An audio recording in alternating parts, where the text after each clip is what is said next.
إن الحمد لله نحمده ونستعينه ونستغفره ونعوذ بالله تعالى من شرور أنفسنا ومن سيئات أعمالنا من يهدي الله تعالى فلا مضل له ومن يضلل فلا هادي له وأشهد أن لا إله إلا الله وحده لا شريك له وأشهد أن محمدا عبده ورسوله صلوات ربي وسلامه عليه وعلى آله وأصحابه أجمعين أما بعد فيقول الله سبحانه وتعالى في القرآن الكريم بعد أعوذ بالله من الشيطان الرجيم يا أيها الذين آمنوا اتقوا الله حق تقاته ولا تموتن إلا وأنتم مسلمون. All praises to Allah subhanahu wa ta'ala, the King, the Master, the Sustainer, the Creator of the heavens and the earths, and we send peace and blessings upon His beloved Muhammad sallallahu alayhi wa sallam. I remind myself and I remind you, as Allah Azza wa Jal reminds us in His holy book, O you who believe, be God conscious of Allah, to not die except in the state of Islam, to not die except in the state of submission. My brothers, since the very beginning of time, since the very beginning of the creation of man, we have been at war with a sworn enemy. Allah subhanahu wa ta'ala in multiple places in the Quran, He reminds the human being that, O human being, O son of man, Shaitan, Iblis is your enemy, so therefore take him as an enemy. So much so severe is this animosity of Shaitan with the human being that from the moment you are created, there's a very nice narration that says that the first thing, ever watched a child come into this world, the first thing he does is he cries. And there's a narration that says that is because Shaitan waits for the baby to be born and then he pricks him, he stabs him until he makes him cry and he says to him, you and I, we are enemies. So imagine the moment that I came out of my mother, Shaitan was waiting there to declare his war with me and remind me that I am your enemy. Until the very last moment of your life, guess who will also be there waiting? The same enemy.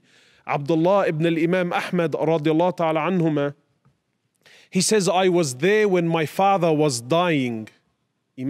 Imagine Imam Ahmad bin Hanbal, one of the great imams of this ummah. So Abdullah, his son, he narrates the story and he says, I was there when my father was dying. And he says, and he was laying there on the bed and he was going through this, what they call sakarat al-maut, the last moments of life. He's in and out of consciousness. He says, and as my father gained consciousness, he says, la ba'd, no, not yet, no, not yet. So Abdullah says, he says, I was curious that why is my father saying no, not yet? Doesn't he want to die? Is he afraid of death? He says, and then my father, he lost consciousness. He says, so I waited there and I was anxious and I was worried. He said, until my father, he gained consciousness again. And therefore I asked him, I said to my father, why were you saying no, not yet? Don't you want to die? And then Imam Ahmad, he says to his son Abdullah, he says to him, no, my son, I did not say no, not yet because I didn't want to die. I said no, not yet because Shaitan was standing in front of me and he was biting on his fingernails and he was telling me, oh Ahmad, you have slipped out of my hands. Ahmad, you've slipped out of my hands. So therefore I replied and I said to him, no, not yet. Not until I'm dead and gone is the war over between you and I. So if from the very moment I was born, Shaitan is there. And at the very last moment of my life, Shaitan is there. And he's there and his oath and his promise to Allah is to show that I will be ungrateful. To try and distract me and take me away from Allah Azza wa Jal. And one of the biggest tricks of Shaitan is to belittle any good that you do. This is one of the traps and the tricks of Shaitan, is to belittle any good that you can do. And you find, Allahu Akbar, an amazing chapter in Riyadh al-Salihin about numerous ways of doing good. You see, we live in a time now where unfortunately, let's take boxing for instance as a sport. Everyone likes to think of himself as this heavyweight puncher, this boxer that's going to knock out his opponent with that heavy right hook. And so therefore any other punch other than the right hook, unfortunately, even within ourselves as Muslims, we tend to look down upon. And this is actually from shaitan. Is that it? Is that all you did? Is that all you gave? Is that all you could do? This is from shaitan. The Prophet ﷺ, he says in the authentic hadith, never belittle any act of good. Don't belittle it.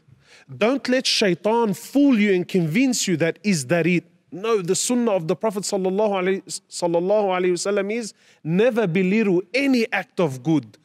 If there's any good that you can do, no matter what it is, do it. Allah Azza wa Jal, He says in the Quran, فَمَنْ يَعْمَلْ مِثْقَالَ ذَرَّةٍ خَيْرًا يَرَى. Imagine Allah Azza wa Jal says, anyone who does an atom's weight of good. What is an atom? How insignificant is an atom to any human being? Something you can't even see with your own eyes. But Allah Azza wa Jal says, anyone who does an atom's weight of good, he shall verily see it on the day of resurrection. So my brothers and sisters, there are numerous ways of doing good. Jump on them. Take every single opportunity that you can. The Prophet ﷺ, he says, even meeting your brother with a cheerful face, meeting someone with a smile on your face, that's a sadaqah, that's an act of charity. That's a means that Allah Azza wa Jal can reward you with good. Anything. Wallahi, it doesn't have to be dramatic. Sometimes we think that, look, if I can't give $10,000 in charity, well, therefore I shouldn't give any charity whatsoever. Why? How do you know? How do you know? By Allah, that one good deed could be the difference between Jannah and Jahannam. That one good deed. The Prophet ﷺ, he says that Allah loves the small action that's consistent. Allah loves this more than the large action, but it was a one-off. No, that consistency, even if it's small, Allah Azza wa Jal, He loves it.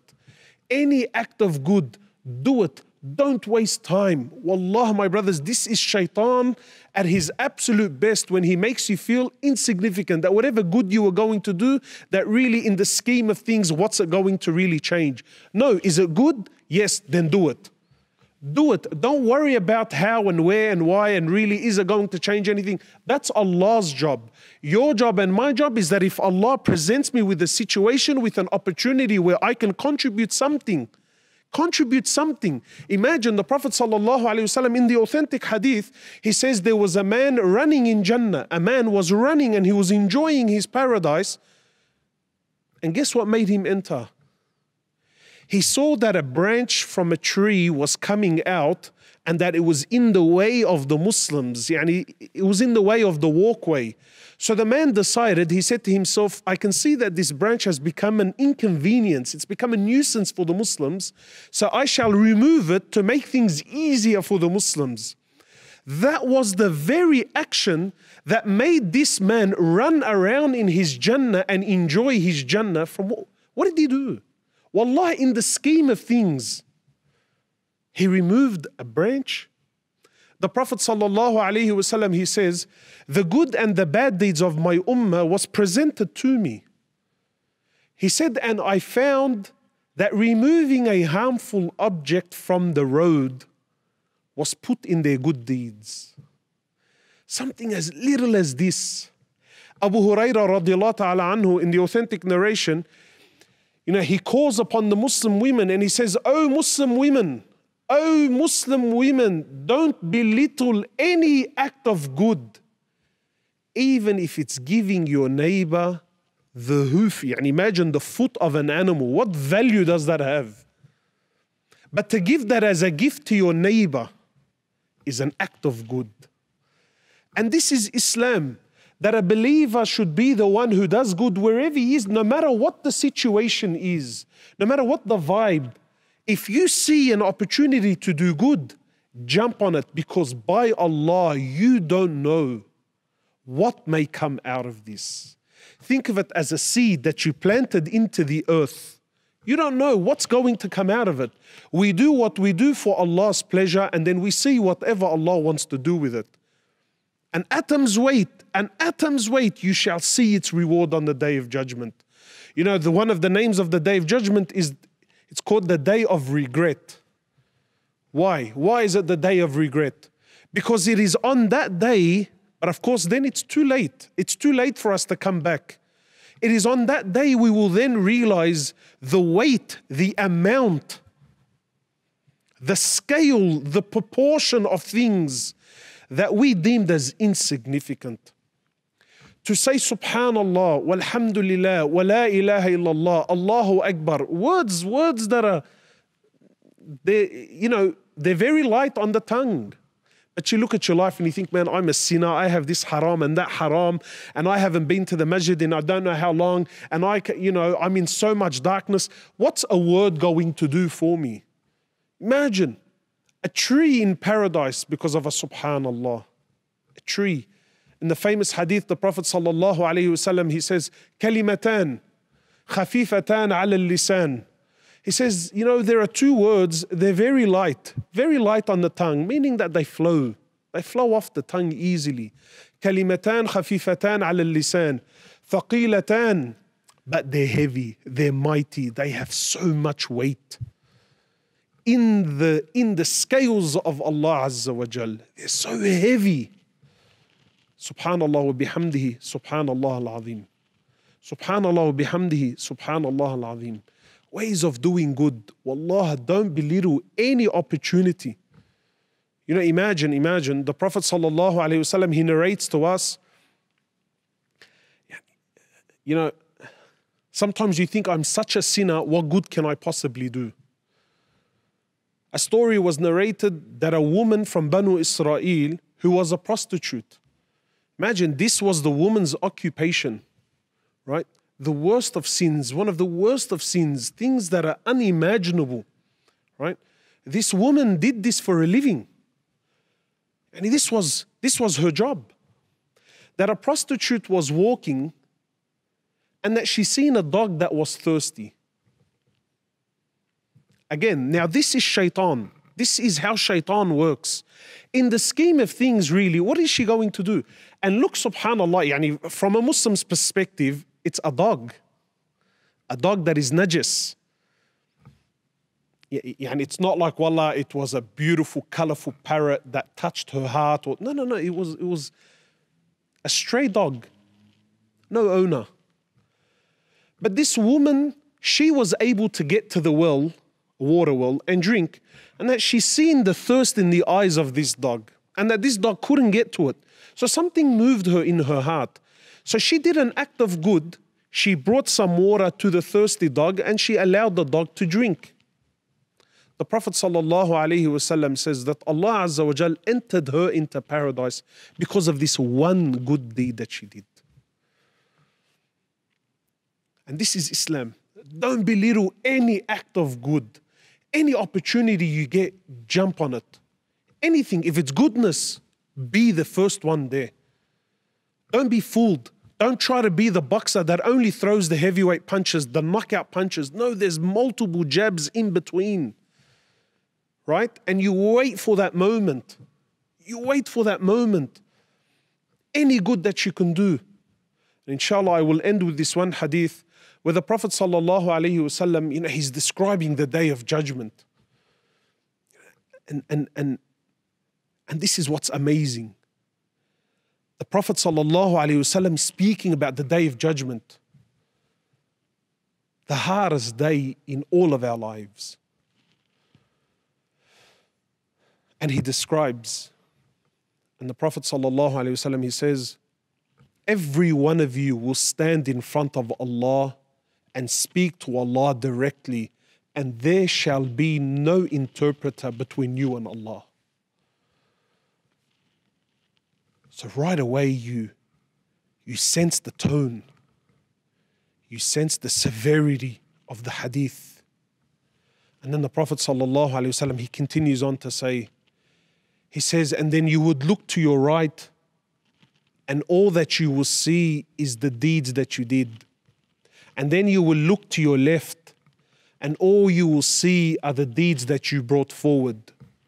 And then you will look in front of you and you shall see Jahannam, the fire of hell burning in front of you. What a description. So you think, you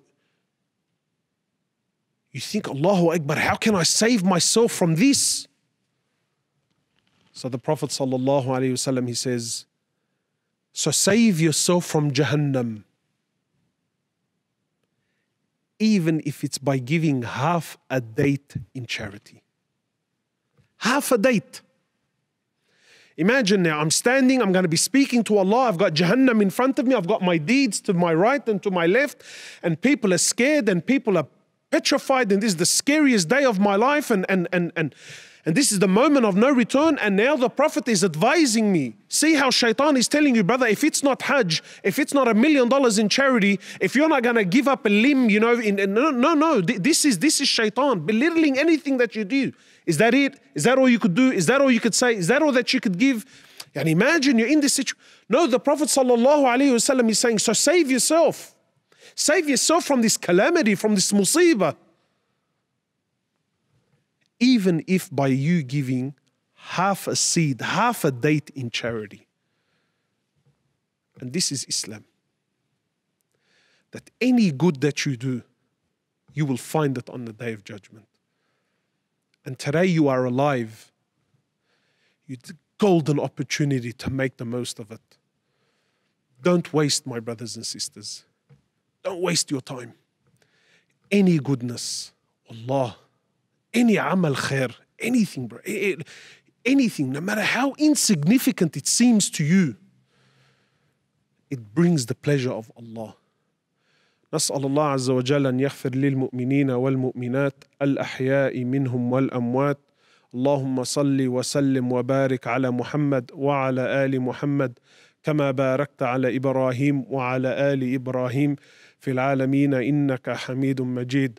If you enjoyed this video and everything else that OnePath does and would like to see us produce more content, then please support us. Go to www.onepathnetwork.com. You can support us from as little as $1 a day. Much love and appreciation, and may Allah bless you all.